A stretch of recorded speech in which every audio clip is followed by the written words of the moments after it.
فينك يا جون؟ مختفي يعني؟ كنت في مصر؟ من غير ما تقول لي؟ لا لا لا، الكلام ده ما ينفعش يا جون. المرة اللي جاية وانت نازل مصر لازما تتقل في اللبس شوية، وربنا يطمنا عليك يا جون. وكنت بتعمل ايه في مصر؟ واحد صاحبك مصري اخد جايزة ايه؟ جايزة الدولة؟ والله البلد دي فيها حاجات غريبة. بقى اعرف من الاجانب ان الدولة بتدي جوائز. ما انت ما بتقعدش مع مصريين خالص يا ضياست، طول الوقت قاعد مع الواد رفاع. وهو رفاعي هندي يا بسنت، بس مش هيقول لك على الحاجات الزنا دي. انا مش هسكت، انا لازم افهم واستفهم ومخمخ. جايزة الدولة؟ والله عال. ايوه، ما هو ده صاحبي جون. لا، اللي خد جايزة الدولة من كام يوم ده كان معايا في الجامعة. طب ودي خدها كيف؟ الجامعة؟ لا، الجايزة ده هو بيرسم عليها من ساعة ما اتخرج منها. من الجايزة؟ لا مش جامعة. وبعدين انتوا مال كنتوا بتسألوا ليه؟ يعني هو انت بتسأل ليه يا عم ضياستي؟ ايه ما ادينا بنتسلى. انا برضك في اوقات الفراغ بقعد مع زمايلي في الجيش ونقول يعني الجايزة، الجامعة، الجزعة وكده. كش يا عم تسوقي. طب هو اخدها في ايه الجايزة؟ عمل مشروع عظيم، عمل امطار صناعية. ياه، دي قاعد يصنع فيها قد ايه دي؟ يا جاهل، الامطار الصناعية دي بتتباع في اكياس في السوبر ماركت عادي، بس بيقولوا عليها وحشة عشان عليها مواد حافظة. طب هو لما يعمل المطرة اللي في الاكياس دي ياخد عليها جايزة ليه؟ كاش يا رفاعي. حاضر. اخد جايزة الدولة علشان عمل حاجة تخدم الدولة. طيب ده اخد منح وهدايا وطلع في التلفزيون والجرايد والدنيا. ربنا يسهل له بقى. ايوه، مش قاعد زينا كده لا شغله ولا مشغله. كش يا رفاعي. انت ما بتلعبش. لا كش يعني احترم نفسك. انت قاعد لا شغله ولا مشغله، لكن انا لا، انا تفكيري كله في الدولة. وبعدين انتوا مش واخدين بالكم ان البتاع اللي بتلعبوها دي خير اللهم اجعله خير، كلها ابيض وابيض.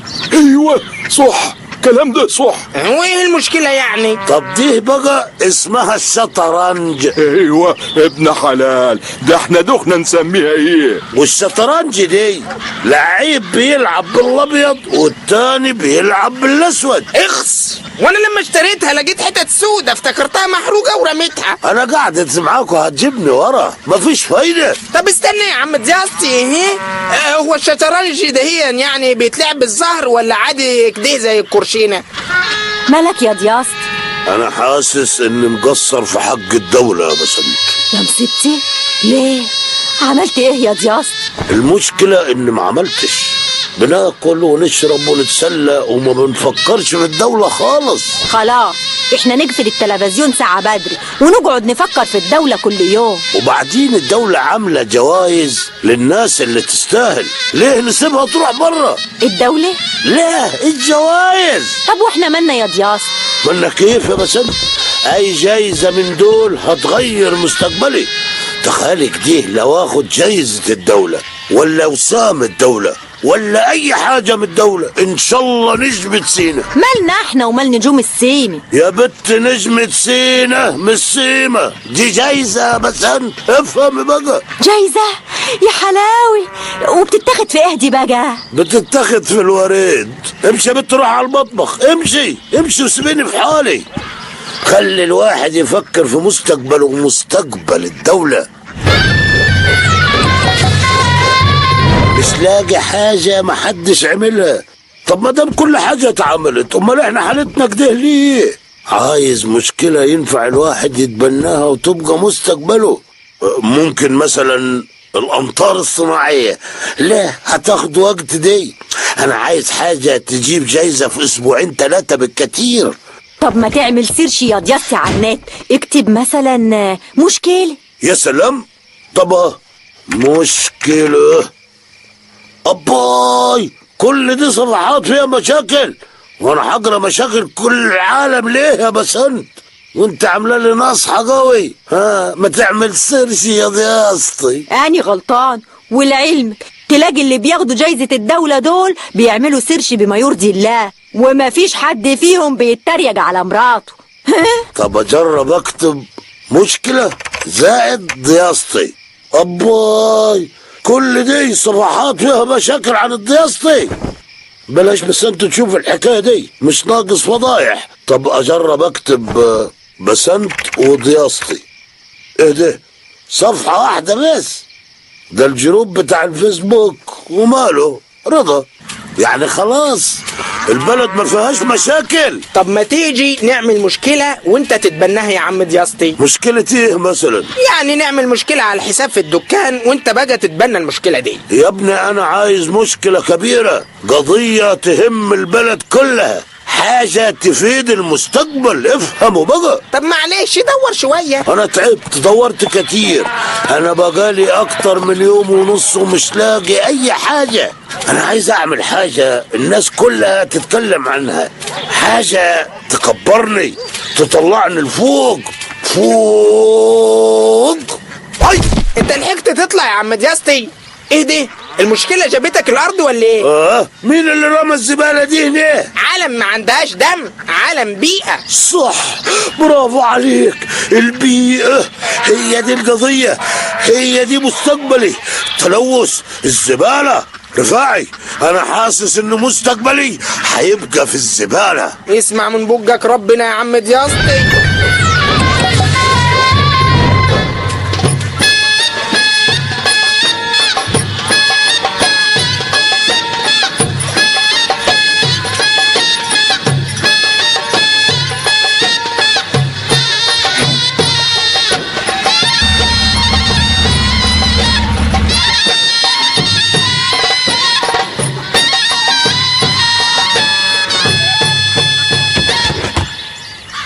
هو عم دياسطي هيغني ولا ايه؟ من اجل مستقبل افضل، من اجل خدمتكم، من اجل جائزة الدولة، قصدي مصلحة الدولة، انا قررت اننا نكون قرية زي الدول المتحضرة، زي اليابان وشبين الكوم، ولن نكون كذلك الا اذا حافظنا على البيئة. وبعون الله انا مش هحافظ على البيئة وبس، لا، انا هحافظ على البلد من الناس، البيئة، الناس اللي بترمي الزبالة في كل حتة.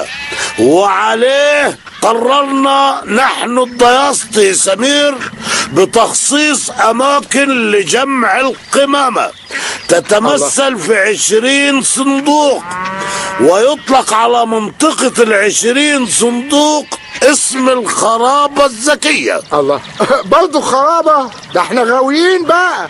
طب وليه 20 صندوق؟ ليه مش صندوق واحد وخلاص؟ ما هو ده المشروع يا جماعة، اننا نصنف الزبالة، كل نوع فيه صندوق. يعني مثلا صندوق لبواقي الورق، وصندوق لبواقي الازاز، وصندوق لبواقي الفراخ. وش معنى الفراخ يعني لها صندوق الواحدة؟ ما تقلقش، انا عامل صندوق تاني لبواقي اللحمة والارانب وكده، يعني من الاخر كل حاجة ليها صندوق. طب وطفل الشاي نوديه فين؟ طفل الشاي في صندوق 18 مع المشروبات.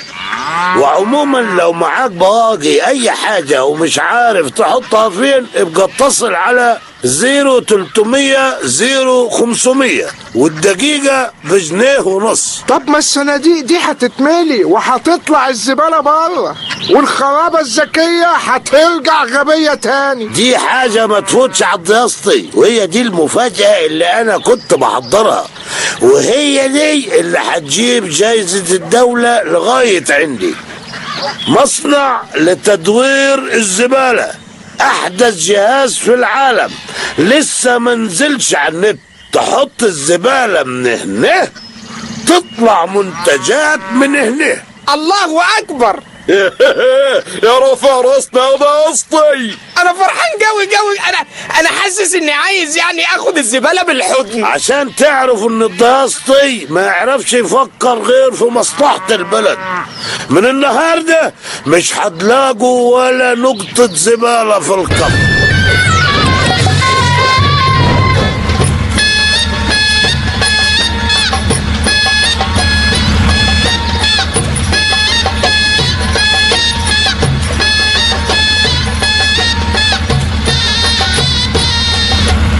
ما شاء الله، يعني الكفر بقى بيشف ويرف.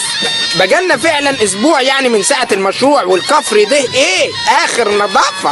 عشان تدعولي. بس صحيح فين المنتجات ده يا ضياستي؟ قعدت بس تقول لنا تدوير الزبالة تدوير الزبالة. ما انا بدور فعلا. امال يعني الزبالة بتاعتكم كلها دي بتروح فين؟ طب ما تورينا المنتجات بقى. ايوه، مفروض تتباع بسعر مخفض.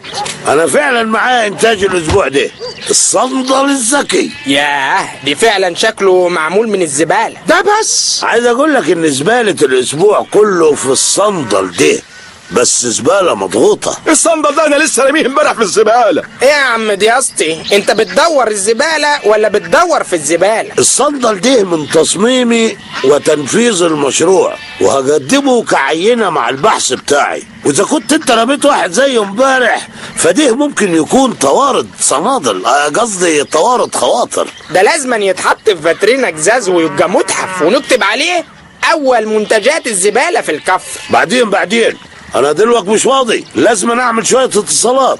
هتصل بالمحافظه والحي ووزاره البيئه، وبفكر اتصل بالاسكان، بس تقريبا رصيدي مش هيكفي.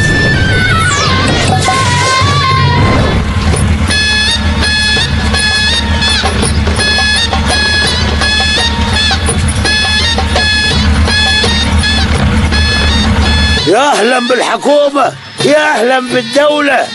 ايوه حضرتك، مش لاقي مدخل الكفر. طب قول لي انت فين دلوقتي؟ محل كشري. زين خش يمين بقى وكتر الصلصه. بضحك معاك. الكفر كله في انتظاركم. النهارده الدنيا هتضحك لك يا ضياستي، وزراء ومحافظين